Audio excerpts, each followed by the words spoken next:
Pomurskem dnevniku. Skozi Pomurje največji rejli starodobnikov.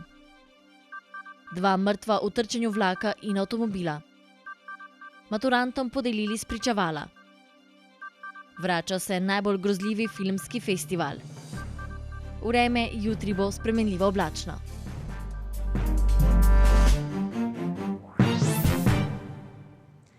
Spoštovane gledalke, cenjeni gledalci, lepo pozdravljeni v Pomurskem dnevniku. Po 5 tednih vožnje so včeraj popoldne v Slovenijo prispeli udeleženci največjega relija starodobnikov na svetu, ki že 6. poteka od Pekinga do Pariza. Na skoraj 14.000 km dolgo pot se je podalo 115 posadk iz 25 držav iz vseh celin. Pot traja 36 dni, zato morajo biti avtomobili in vozniki zelo vzdržljivi. Na poti pa jih je prestregla tudi naša ekipa. Od Kitajske do francoske prestolnice se ljubitelji vozijo starodobnimi vozili letnikov, kot so 1915, 1917, 1923, pa vse do letnika 1975. V svetovnem merilu je to največji reli teh kategorije starodobnikov, ker je največja dolžina 13.800 km, traja 36 dni, tako da morajo biti avti in vozniki zelo vzdržljivi. So pa avti zelo stari, od leta 15 dalje. Za Slovenijo pa je to velika promocija, ker takega relija še ni bilo in po moje tudi lep čas ne bo, razen če bomo se zmenili še čez 3 leta spet, da gre po drugi relaciji čez Slovenijo. Po besedah Maxa Stevensona, enega od udeležencev, je to potovanje življenja. Zato so se pripravljali športno, torej fizično, in seveda je dobro pripravljeno tudi vozilo. Vsak dan so namreč v pogonu. Zvečer gredo hitro v posteljo in zjutraj zgodaj vstanejo. Trip of a lifetime. We left Beijing about 30 days ago. We're due in Paris in 6 days. And we've had get these wonderful welcomes at all the towns we come to. It's fantastic. Gre za neprecenljivo izkušnjo, še pravijo udeleženci. Es ist sehr intensiv. Man hat sich natürlich sportlich, physisch vorbereitet und das Fahrzeug auch vorbereitet. Aber man ist jeden Tag dran. Abends früh ins Bett, morgens früh auf. Zato morajo biti vzdržljivi tudi vozniki. Well, it's an absolute endurance experience. You just have to keep on keeping on and keep the car together at the same time. The extraordinary thing is how many advances have been made. Danes so se starodobniki preko Pohorja in Velenja odpravili do Ljubljane. Iz prestolnice pa se bodo jutri odpravili proti Ratečam, kjer bodo zapustili Slovenijo.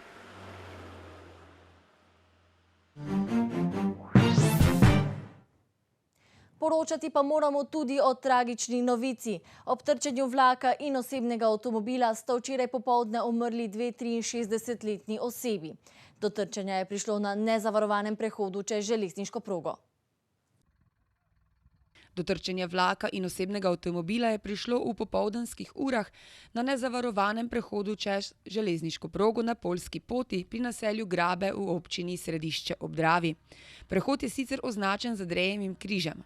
Kot so pojasnili na policijski upravi Maribor, je do nesreče prišlo zaradi neupoštevanja pravil o prednosti. Nesreča se je zgodila, ko je 63-letni državljan Slovenije vozil osebni avtomobil po makadamski lokalni cesti iz smeri naselja Grabe v smeri reke Drave. Ko je z vozilom zapeljal na nezavarovan prehod ceste čez železniško progo, ki je pravilno označen z Andrejevim križem, pri tem ni pustil prednosti vlaku in se je približeval prehodu z njegove desne strani, iz smeri Ormoža v smeri proti Središču ob Dravi. Posledica tega je bila, da je lokalni potniški vlak s prednjim delom na prehodu ceste čez železniško progo trčil v desni bočni del osebnega avtomobila, na kar je omenjeno vozilo potiskal pred seboj še 286 metrov do ustavitve. V omenjeni nesreči sta voznik in potnica, 63-letna državljanka Slovenije, ki je sedela ob vozniku, zaradi poškodb v prometni nesreči umrla na kraju nesreče. Na vozilih in objektih je nastala materialna škoda, katera po nestrokovni oceni znaša približno 12 000 evrov. Policisti bodo zadevo zaključili s poročilom na okrožno državno tožilstvo. Pri intervenciji so pomagali gasilci PGD Ormož in Središče ob Dravi. Maturanti si lahko končno oddahnejo. Znani so namreč težko pričakovani rezultati spomladanskega roka splošne mature. Ob tem pa sta gimnazija Murska Sobota in ekonomska šola maturantkam in maturantom slovesno podelili spričevala. Na gimnaziji Murska Sobota je v spomladanskem roku šolskega leta 2015-2016 maturo prvič opravljalo 96 dijakinj in dijakov. Uspešno jo je opravilo 94 dijakov, ki so tudi slovesno prejeli maturitetna spričevala. Še prej pa jih je nagovoril ravnatelj gimnazije Murska Sobota Roman Činč, jim čestital in jih pozval k nadaljnjemu sodelovanju. Tudi vas zato pozivam, da naj vas ne bo strah takih kontaktov, ki v razvitosti današnjih komunikacijskih sredstev predstavljajo res minimalni napor. Želim vam, da uresničite svoje cilje in da vam bo dana možnost spreminjanja in uveljavljanja lastnih videnj povsod tam, kamor vas bodo zanesla življenjska pota. Posebej pa želim, da bi vsaj nekaterim od vas bilo dano, da se vrnete v domače, prekmursko okolje in svojim znanjem in vedenjem vplivate na spremembe in poskrbite za napredek našega Prekmurja. Slovesno so spričevala podelili tudi na ekonomski šoli Murska Sobota, in sicer tako maturantom poklicne mature, kot tudi maturantom splošne mature. V srednjem strokovnem izobraževanju je k maturi pristopilo 25 kandidatov srednjega strokovnega izobraževanja v programu ekonomski tehnik. Vseh 25 je bilo tudi uspešnih, prav tako vseh 18 logističnih tehnikov iz srednjega strokovnega izobraževanja. Imeli smo pa tudi 7 kandidatk poklicno-tehniškega izobraževanja, tudi teh 7 je bilo 100% uspešnih. In ne smem pozabiti tudi na kandidate izobraževanja odraslih, 9 jih je bilo v različnih programih, poklicnem tečaju ekonomski tehnik, potem programih srednjega strokovnega izobraževanja, poklicno-tehniškega izobraževanja in tudi vseh 9 je bilo 100% uspešnih. Danes smo najbolj trepetali za rezultati splošne mature, zjutraj ob 7 so bili znani in od 21 kandidatov ekonomske gimnazije jih je 17 maturo tudi uspešno opravilo. 3 kandidatke so dosegle odličen učni uspeh, imamo tudi nekaj prav dobrih, 4 bodo pa poskušali potem v jeseni še enkrat. Maturantka z odličnim uspehom na maturi priznava, da je bila matura težka, a z učenjem je šlo brez težav. Z uspehom sem zelo zadovoljna, sicer mi je čisto malo zmanjkalo do zlate maturantke, ampak se bom potrudila, da bom izpeljala pač vse, tako da bom na koncu zlata.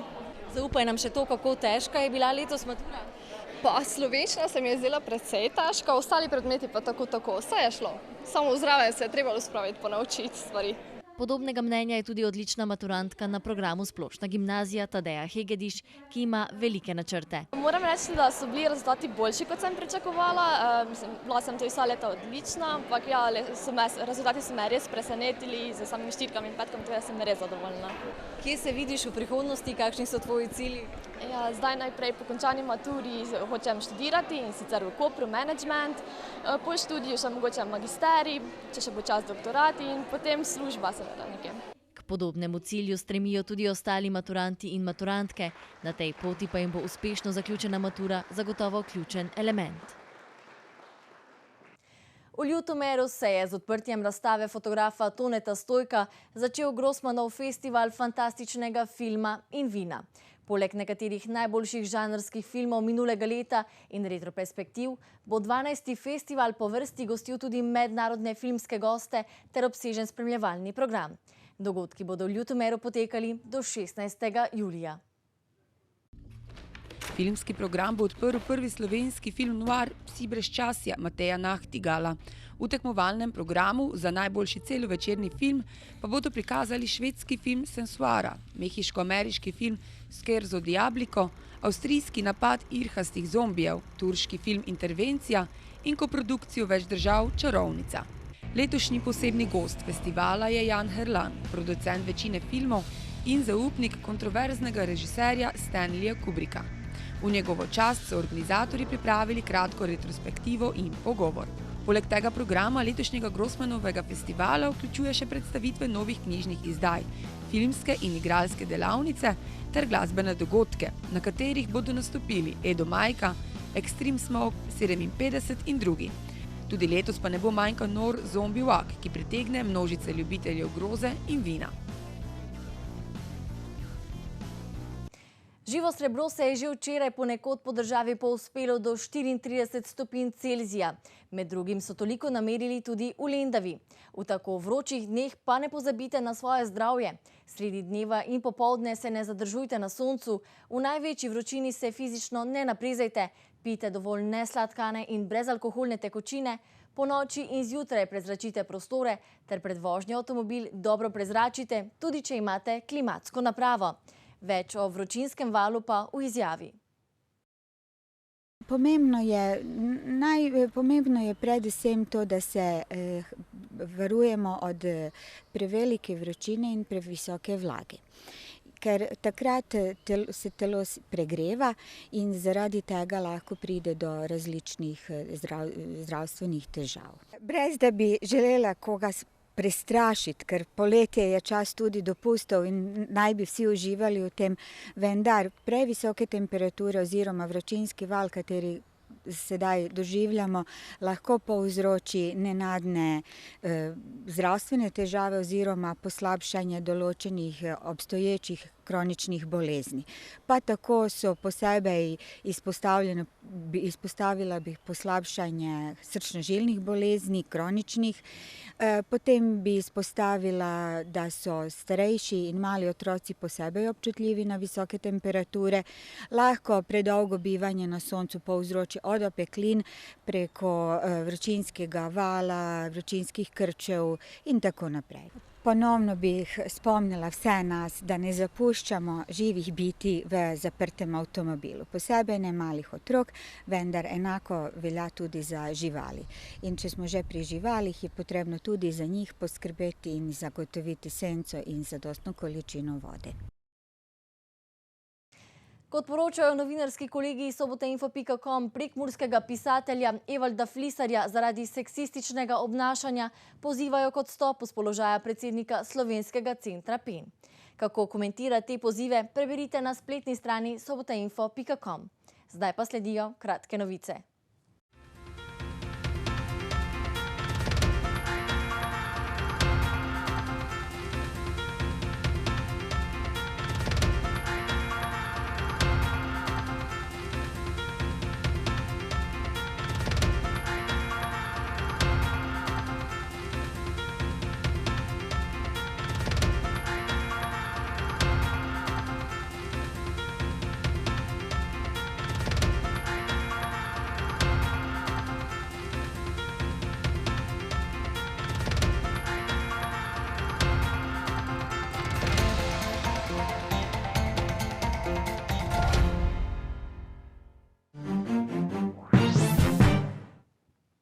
Se vročinski val poslavlja vsaj za nekaj dni?